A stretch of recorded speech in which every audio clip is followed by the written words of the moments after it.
Quem é Castro Lopes?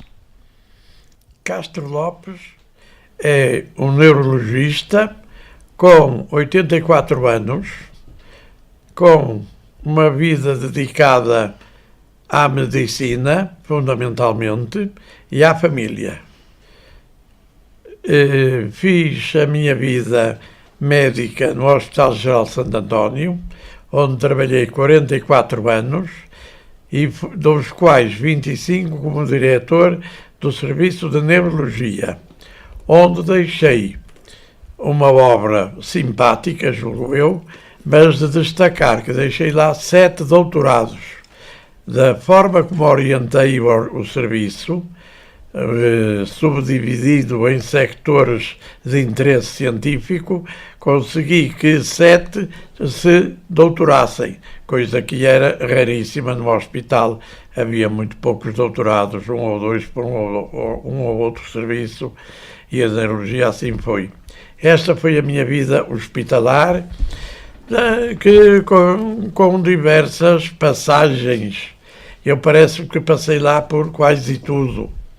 Além de diretor de serviço, ter feito a minha carreira, fui diretor clínico, perdi 2 eleições, que era tido como homem rigoroso, que não era muito bom ser diretor clínico, perdi 2 eleições e à terceira ganhei.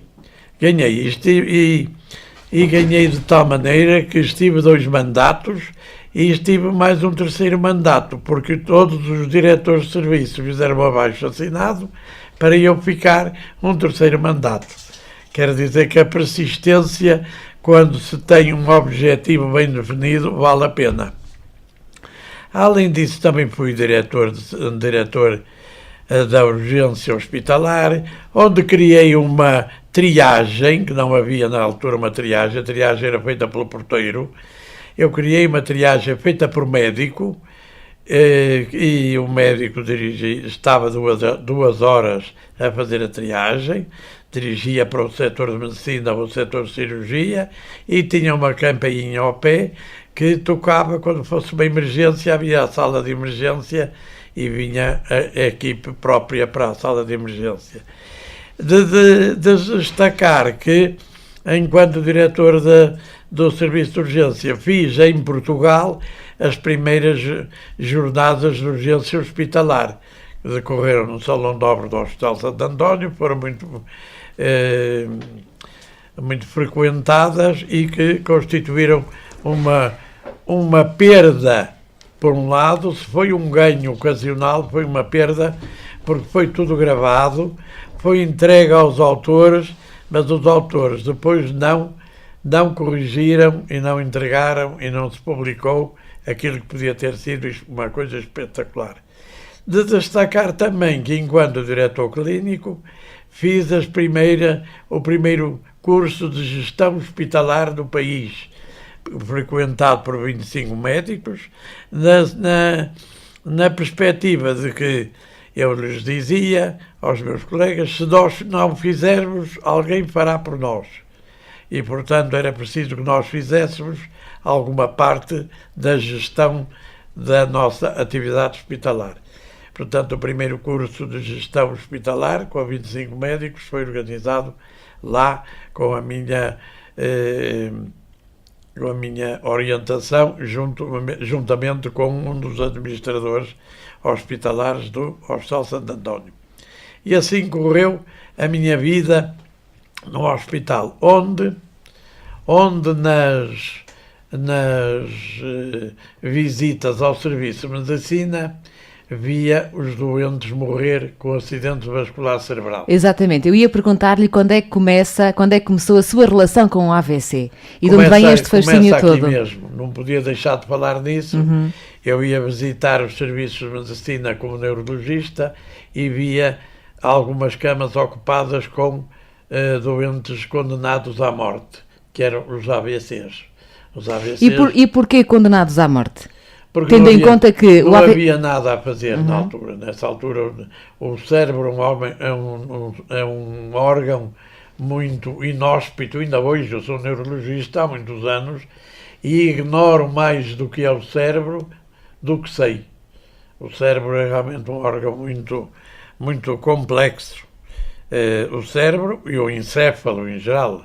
Dentro da caixa craniana temos o cérebro, mas temos outras estruturas, o cerebelo, temos o tronco cerebral, temos os pedúnculos cerebrais, e de maneira que temos realmente uma estrutura complexa. Falamos em geral em AVC, por exemplo, acidente vascular cerebral, estamos a falar só numa parte dos acidentes, devíamos dizer, corretamente deveria ser acidente vascular encefálico. Aqui para Portugal talvez não ficasse muito bem, que a abreviatura, a sigla seria AV.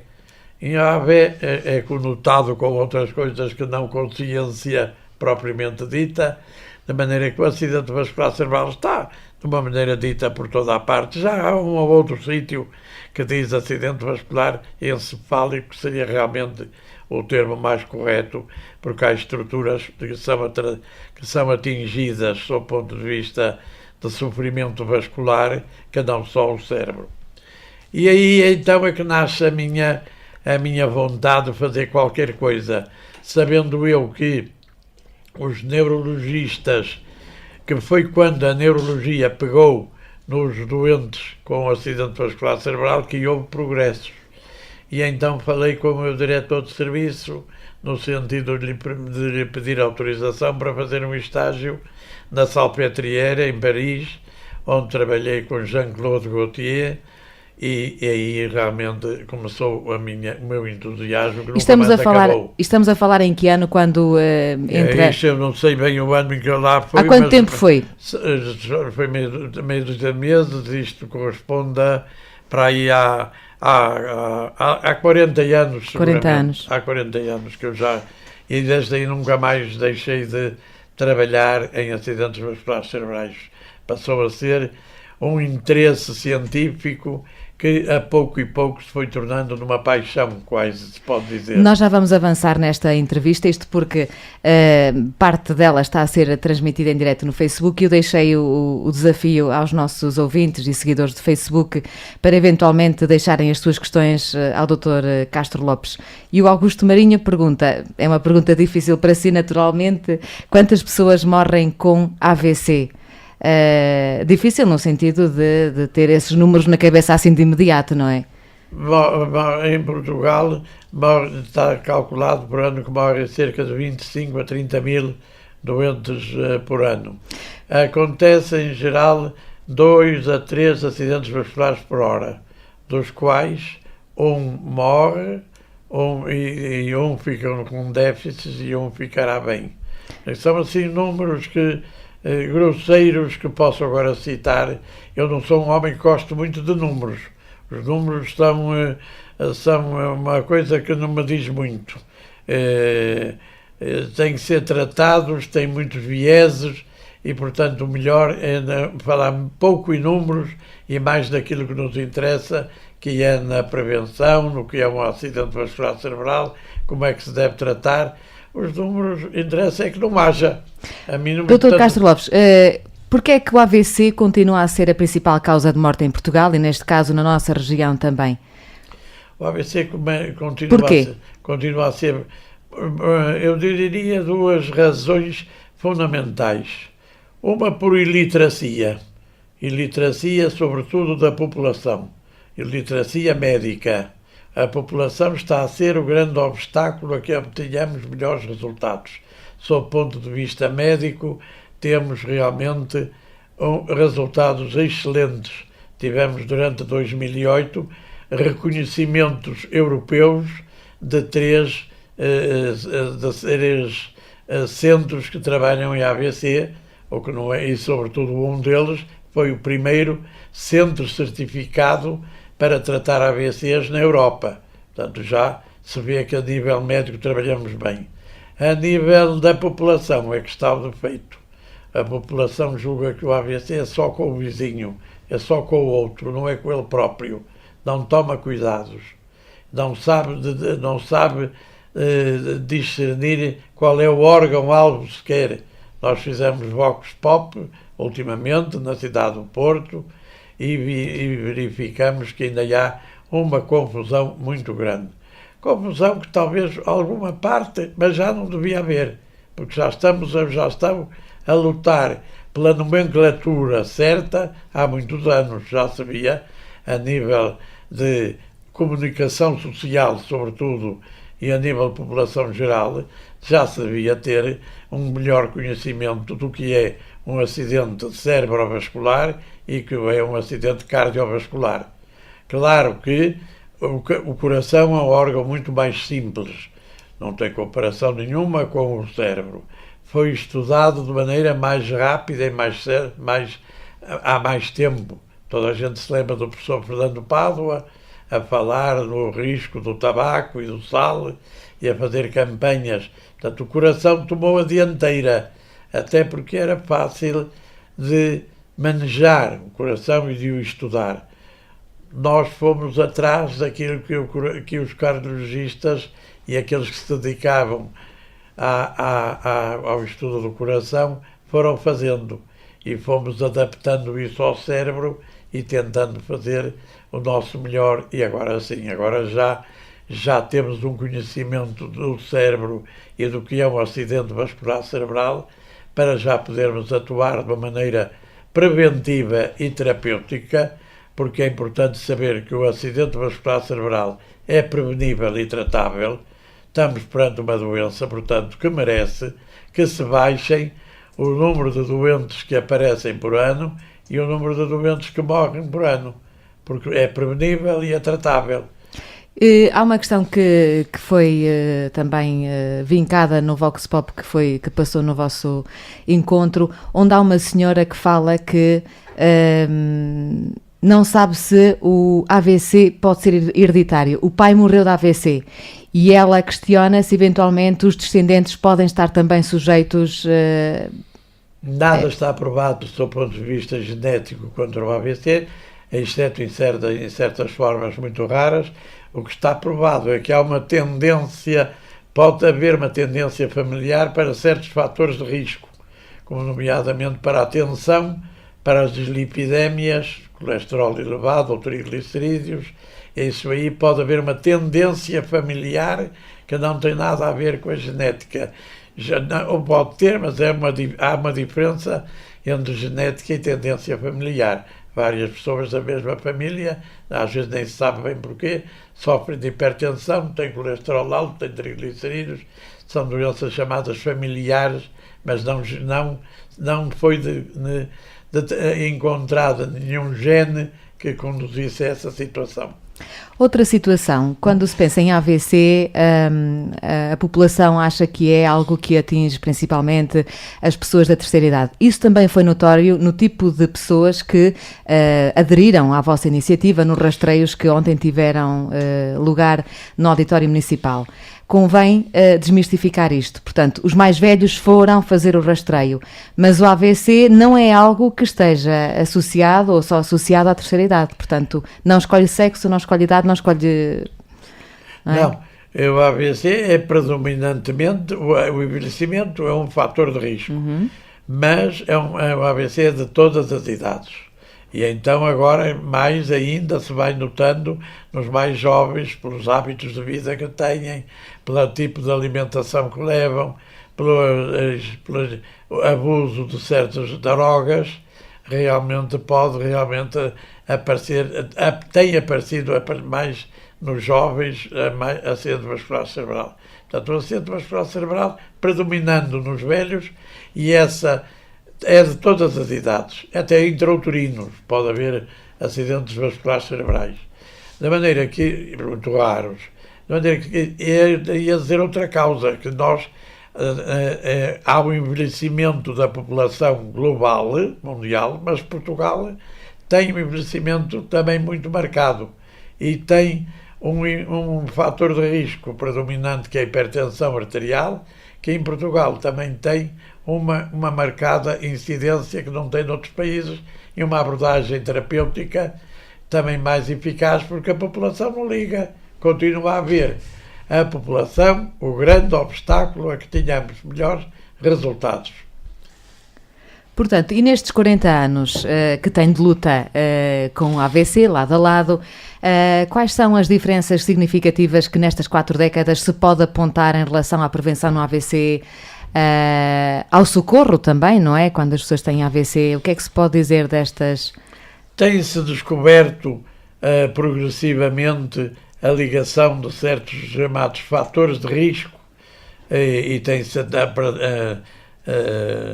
dado particular atenção ao seu combate. Fatores de risco que são tratáveis e fatores de risco que não são modificáveis, como o sexo, como a idade, esses não se podem, e como a raça, não se podem modificar.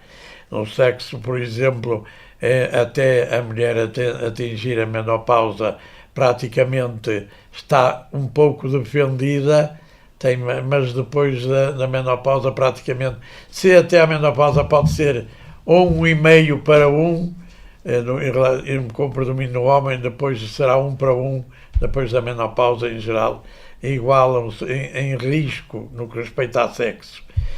Os fatores de risco vão sendo cada vez mais conhecidos, mais bem tratados, insistindo com a população, por exemplo, que tendo hipertensão vai ter que ser tratado toda a vida. Não com o mesmo remédio, eventualmente, com remédios que podem aparecer novos, não vai ter que tomar este remédio toda a vida, isso é errado. Vai ter que ser medicada e tomar...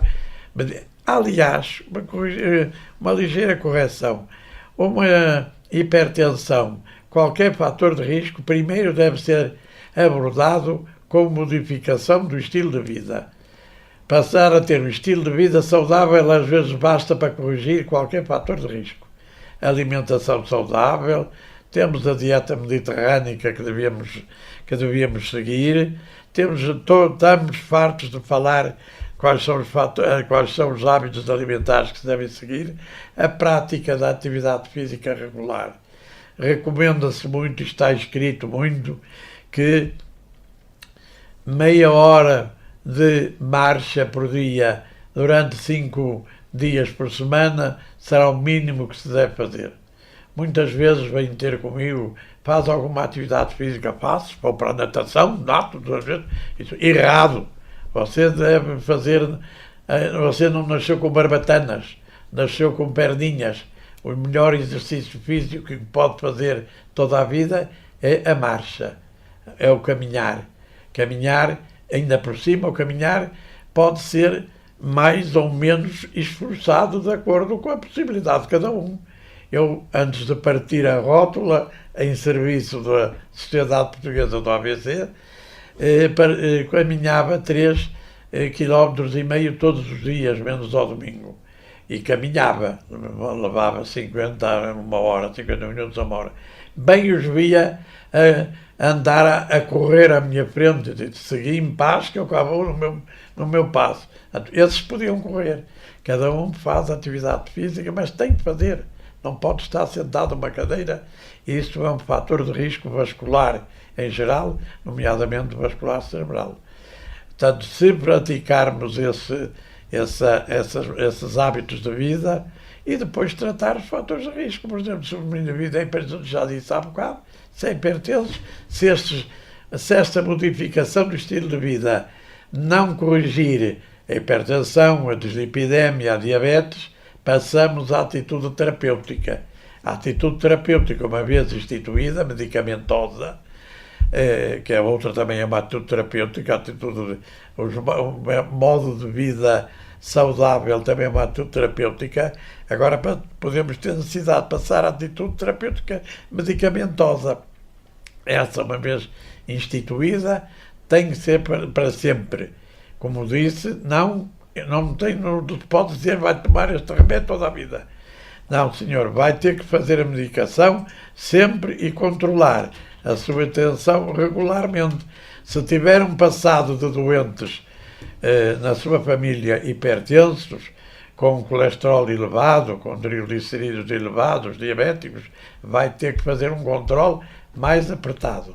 Se é um caso esporádico, não conheço ninguém, já terá que fazer um controle anual, por exemplo, da sua analítico e um controle mensal, bimensal da sua tensão, uma vez obtido terapeuticamente e com as medidas que dissemos anteriormente, uma estabilidade dessa tensão arterial que cada vez é considerada, até aqui, 14 de 9 ou 140/90, como queiram, era chamado o limite da tensão, já era pré-tensão arterial. Agora já há recomendações de que 13, 8 ou 130/80, como quiserem, já é o limite da tensão. A partir daí é preciso já muito cuidado, porque já podemos estar perante um pré-hipertenso, o indivíduo que tem algum tempo a tensão vai elevar. A tensão não deve ser medida a seguir a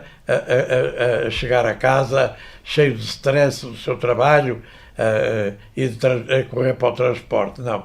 Tensão é medida chegando a casa, pondo-se à vontade, sentando-se, conversando, estando bem disposto com o marido, com os filhos, ou com a mulher e com os filhos, e depois aí de meia hora de estar descontraído é que deve medir a tensão. Eu lembro muito bem que em tempos de consultório privado meu, que chegava ao fim do consultório, que acabava às vezes muito tarde, grandemente hipertenso, quando eu normalmente sou normotenso. Mas o stress dos doentes, doutor, quando eu abria a porta, doutor, eu tenho transporte, já vou perder o transporte.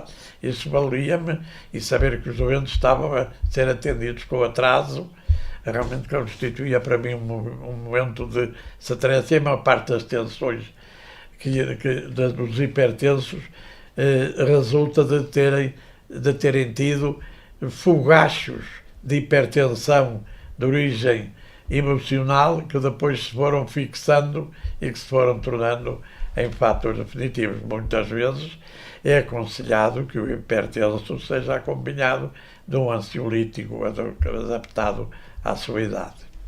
Cá está, mediante aquilo que me está a dizer, vem vincar a importância dos cuidados primários de saúde.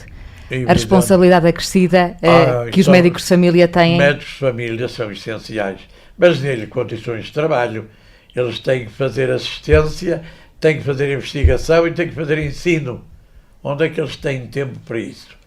Eu vejo doentes que me dizem: o meu médico de família esteve a olhar para o computador, não teve tempo de fazer pouco mais, tem pouco tempo, ele é bem simpático, bem me queria atender, mas não tem tempo e depois há avarias no computador, e depois há mais avarias aqui e ali, e a medicina é um cara a cara, doente, médico, e conquistarem simpatia mútua. A relação médico-doente é fundamental para um bom êxito terapêutico. Efetivamente, 15 minutos de consulta dá para entrar e sair, não é? Quase. Uma consulta de medicina, uma primeira consulta de medicina geral familiar devia bem ser destinada entre 30 a 45 minutos, no mínimo. Já estou a falar no mínimo, entre 30 a 45 minutos. Há dias, posso dar um exemplo pessoal, há dias apareceu-me um doente que vinha a tomar 17 remédios, 17 medicamentos. E eu tive que o ver durante 2h30 para saber a primeira consulta, 2h30. Isto é uma consulta equivalente a um médico de medicina geral familiar. 2h30, porque depois vinham os remédios que tomava, as trocas que ia fazendo dos sistemas. 3 remédios eram iguais. Hoje já se luta para que não haja os azuis, os vermelhos e os verdes, para que os remédios tenham todos a mesma cor, porque essa coisa das cores diferentes também pode complicar-se. Vendo que são da mesma cor os remédios, já não andam convencidos que estão a tomar remédios diferentes. Assim, julgam que estão a tomar remédios diferentes, estão a tomar o mesmo remédio muitas vezes. Um branco, um azul, um amarelo. Ao pequeno almoço toma o azul, ao almoço toma o amarelo. E nós não sabemos o que é que o doente está a tomar. A tendência hoje é para pôr nomes dos remedinhos e a cor ser uniforme, para que o remédio, que o familiar e o doente saibam realmente o que é que o doente está a tomar e a que hora deve ser dado. Lá está, tendo um Serviço Nacional de Saúde que vai respondendo às carências que temos em Portugal nessa área. Há muito trabalho ainda para fazer e neste seguimento a Sociedade Portuguesa da AVC paralelamente caminha com as unidades de saúde. Quando o médico de família não tem esse tempo, e há muita gente que também não tem médico de família, não é, em Portugal, temos a Sociedade Portuguesa da AVC que a par e passo tem ações como esta, por exemplo, que aconteceu no âmbito do Dia Mundial do AVC em Montalegre, cujo reflexo veio bastante positivo por parte da população. Exato, e organizado por a senhora doutora, que aqui me acompanha, e que nós temos reparado o seguinte: nós temos um congresso anual que já atingiu um número de inscrições e de congressistas, consideramos que não devemos ultrapassar, que é de cerca dos 900 congressistas. O nosso congresso tem um modelo especial que se chama Que Todos Aprendam com Tudo, o que significa que tudo se passa no anfiteatro ou no salão onde vai decorrer o congresso, seja a nossa parte científica organizada por nós, sejam os simpósios da indústria farmacêutica que queiram trazer os seus ensinamentos para que nós conheçamos o que é que vai sendo o progresso da indústria farmacêutica, sendo dentro das normas, das regras de deontologia médica e ética médica mútuas, e eles próprios também têm a atividade integra-se no mesmo salão.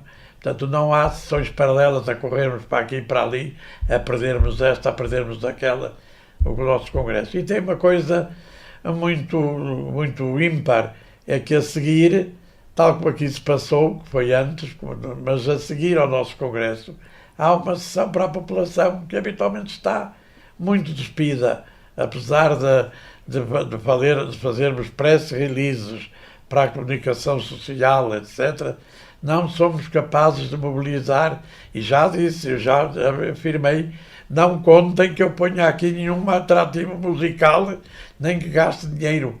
Eu não gastarei dinheiro para ensinar, era o que faltava, gastar dinheiro. Dinheiro não preciso que me deem, ensino desinteressadamente. Agora, pagar para ensinar também não. Da maneira que os doentes, se querem ter lá um cantor ou um fadista a cantar para irem ouvir-me, podem ter a certeza que nunca terão.